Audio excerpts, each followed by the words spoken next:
Hello, welcome to Coming to Terms, conversation about having conversations. My name's Mike McConnell. I'm a mediator at Reflective Mediation, and I would like to share with you some good news. Good news about a topic that's normally pretty dark, and that is conflict, misunderstanding. Today's specific topic is about people's underlying motives, about what really gets people motivated and moving in their lives. What is it that people really want?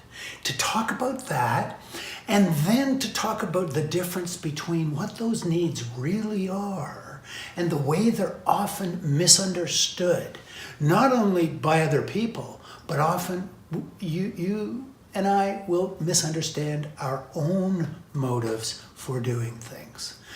There's been a lot of history about this notion that somehow people have dark, mysterious motives that often they don't really know about, when in fact, I would argue, on the basis of positive psychology and the findings of a number of very smart researchers, that in fact, people's goals are universally to seek health, to seek connection, that's underneath it. And yet, you might be sitting there going, wait just a second. That guy's full of crap.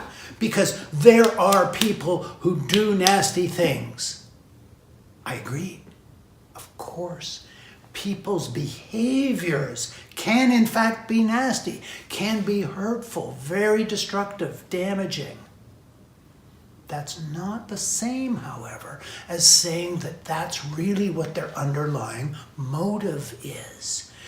Let me give you an example. All right.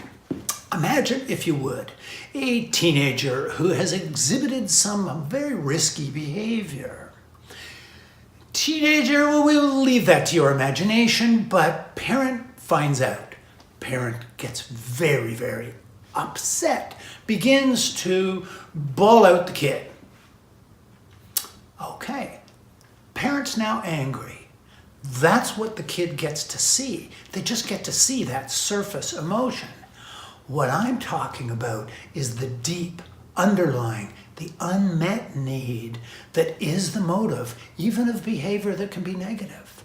So let's imagine this parent again. What's underneath that angry outburst?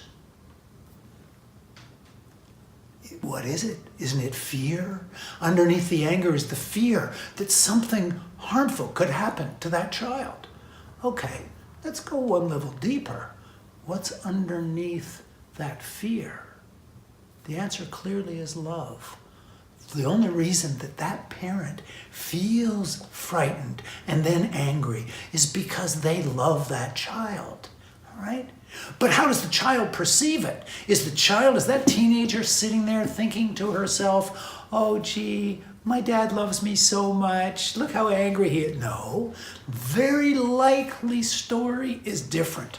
That child will now likely tell herself a story about how controlling dad is, about how much of a bully, or always trying to tell me what to do.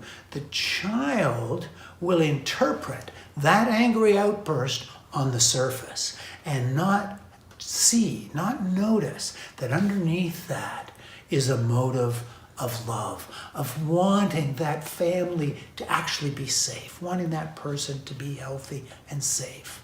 And that's the underlying need for that parent. The parent, however, at the same time, is likely to be telling himself, herself, it was the mom, a story about what's going on inside the child. Why is this youth being so disrespectful? Why are they trying to make my life miserable and, rebellious? There must be something wrong with my child. And so we've often been encouraged to demonize the hurtful behaviors of others. The parent is hurt by that behavior, by that risky behavior. The behavior is a problem. And we're not saying that behaviors should all be excused. What we're talking about here is having conversations to get beneath the behavior, beneath the imputed motive, beneath the assumption you make about why the person did that, to actually explore what the person's real needs are. So, was that child acting just to upset Dad? Well, maybe there's a need of some sort that wasn't met that's causing that child to feel that justice will be served if I get even. But notice, that's a motive of justice. There's a very good chance that that youth's motive was one of independence, autonomy. I want to be free. I don't want to be controlled by adults anymore. I would like to be my own boss. And perhaps made a choice that was a little impulsive, wasn't the wisest. But notice again, the behavior is one topic.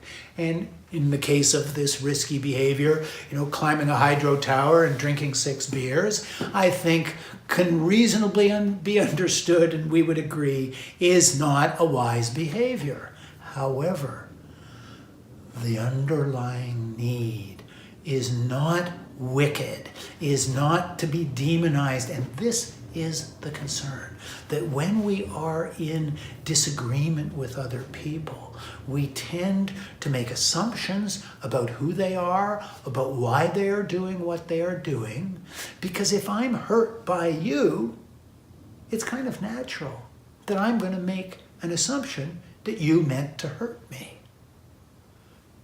But the equation is not really a solid one. It's not valid. It might be, but let's find out.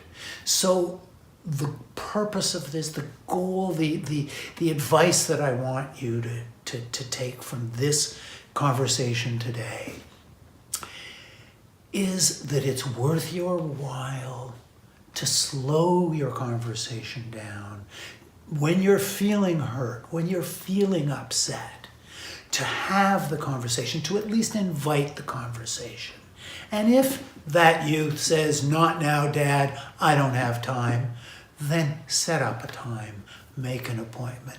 But sit down, wait till you're cool, don't react when you're heated, but find a time to actually sit down respectfully, ask some open-ended questions, reduce the assumptions, express your concern, because that's valid. It's a fact that you were hurt, that you were angry, that you were upset. But it's also a fact that you love this person and that you want that relationship to be healed. And the same would be true even in cases that, say, colleagues at work. There isn't that same bond of love, but to work together in a way that's functional and pleasant and maximizes your self-interest is going to be increased. The odds of you finding a non-toxic environment will increase to the proportion that you are prepared to selectively invite important conversations and thereby to be known and get to know the other. So I hope that you found some value and will practice what I've talked about today in this conversation about conversations. There are many more bits of advice and practical suggestions along the way that can help you in coming to terms with others and with yourself. I look forward to our next conversation. Until then, namaste. Have a great life.